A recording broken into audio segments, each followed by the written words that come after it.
Space, the final frontier.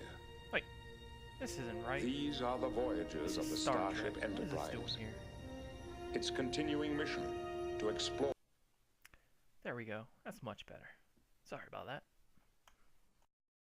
How current policies are affecting the exploration of Mars. A thesis by me, Richard Dubinsky.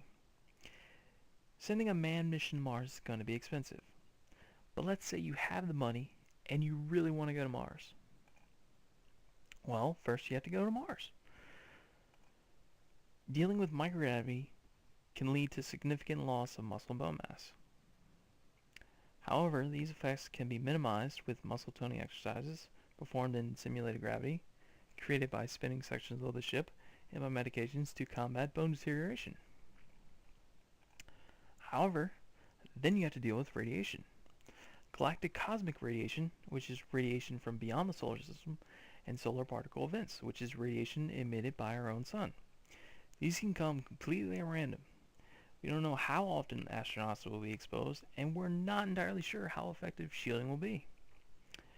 It also doesn't help that the shielding itself can cause neutron radiation, which is a secondary form of radiation. Adding more shielding will help, but it will also increase the price. But hey, let's be optimistic.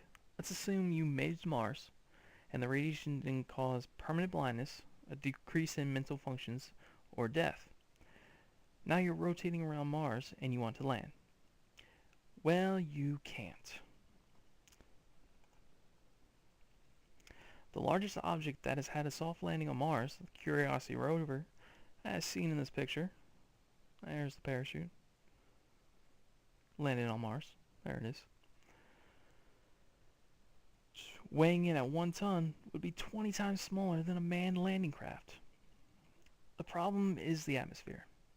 It's too thin to do anything useful, but it's too much to do the types of landings that we did on the moon. There are a few theoretical methods that may one day work, but even if they were made a reality, they would not be capable of landing a craft large enough to support a human. So now you're at Mars, and you have to turn around and go home. There are numerous actors involved that affect policy. Public opinion often has a large impact on policy. For instance, in 2004, President Bush outlined a plan to have an eventual manned mission to Mars. This was in response to the Columbia disaster and was meant to regain public interest in space exploration. His plan called for a manned base on the moon by 2020. This plan was later replaced by President Obama's plan, which predicted a manned mission to Mars by the mid-2030s. NASA must follow these plans, which can radically change overnight, seemingly on the whims of whoever's in charge at the time. It's difficult, but they are a government organization and must follow government oversight. One of the biggest questions my thesis will be focusing on is how much freedom NASA is actually allowed to have. Then you have these private organizations which have no government support at all. Mars One, Mars Initiative, and Inspiration Mars Foundation. Each of these plans to visit Mars by the mid-2020s at the latest. And even though none of them are close to having the funding they need to even come close to a manned mission to Mars, they already have numerous applicants who are willing to go to Mars. The other focus of my thesis will be on unmanned missions to Mars and how they are more beneficial to humanity. For instance, focus should be made on advances in robotics and artificial intelligence to explore the surface of Mars. Swarm mentality allows smaller numbers which are able to move around easier.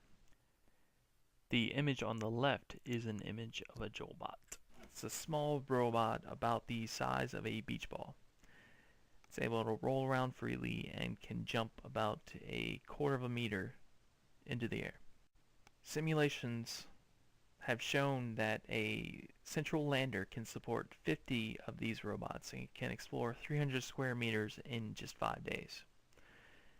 The image on the right is, of course, the Curiosity rover. It's the size of a small car, and its ability to explore is much more limited.